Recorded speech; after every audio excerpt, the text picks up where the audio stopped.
Welcome to Take 5, your 5-minute inspirational message from Solid Rock Drogheda. I'm Nick Park. I'm taking us through a series of messages about Jesus being at the center of the Bible, that he is the theme of the Bible, both the New Testament and also the Old Testament. We're looking at each book of the Old Testament and seeing how Jesus is not just in every book, but he is on every page. And today we're in the book of Numbers. And the book of Numbers, it's part of the fourth of the 5 books of Moses: Genesis, Exodus, Leviticus, Numbers, and Deuteronomy. And it covers an in-between period. It covers that period between when the Israelites left Egypt as slavery, but before they landed into the Promised Land, a journey that should have taken 40 days, but instead it took 40 years. Because of an incident that's recorded in the book of Numbers, where they had the opportunity to go into the Promised Land and they refused to do so. They took a vote and decided not to go in because they were afraid of the giants in the land. And so the book of Numbers is all about this in-between period where they've come out of slavery, but they haven't yet entered into the land of promise. It's a now, but not yet. And that really is where we're all living our lives now. You see, we're not in the past anymore. Our old life is gone. Jesus has took our sins, and if we've trusted in him, we're a new creation. But we don't yet have the full measure of what Christ has promised us.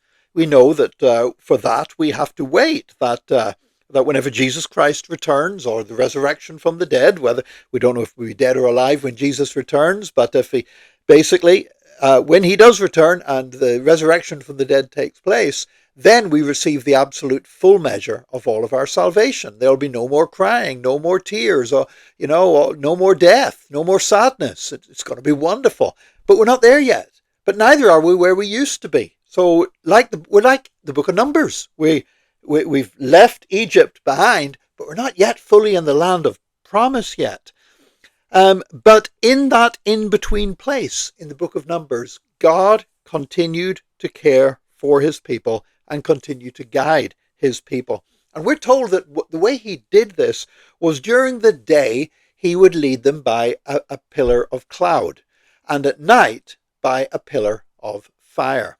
And these are both representations of the abiding presence of Jesus Christ with us as his people. Yet we haven't yet received the full measure. We haven't yet entered into that place of eternal bliss. But nevertheless, we are in a place where God is with us and where Jesus is guiding us. And the pillar of cloud spoke about the guidance when they were traveling, because they were camping. I mean, it was a massive camp. It was a camp with a huge multitude. It was a camp with 12 tribes and all the paraphernalia of the temple and all of their animals and everything else. But they would travel through the wilderness, might settle down one place for a while, then they would move on, and they would follow the pillar of cloud. Now at night, there was a pillar of fire. Not that they were traveling at night time, but God wanted them to know that he was with them and that they were protected in the darkness. Whenever they could hear strange noises coming in off the wilderness, they had to know that God was still in control and God was still with them. And the presence of Jesus is like this with us. Jesus guides us. He directs us. We don't have to sort of wander around and say, I hope I'm going in the right direction. I hope I'm making the right decision. Jesus says that he is the good shepherd, and the shepherd guides the sheep. But he's also, as well as being like the pillar of cloud by day, he's our pillar of fire by night. When we can't see what's going on, when we don't understand, when we seem to be surrounded by darkness and fear, he shines like a pillar of fire to let us know that we are okay, because his presence is still with us.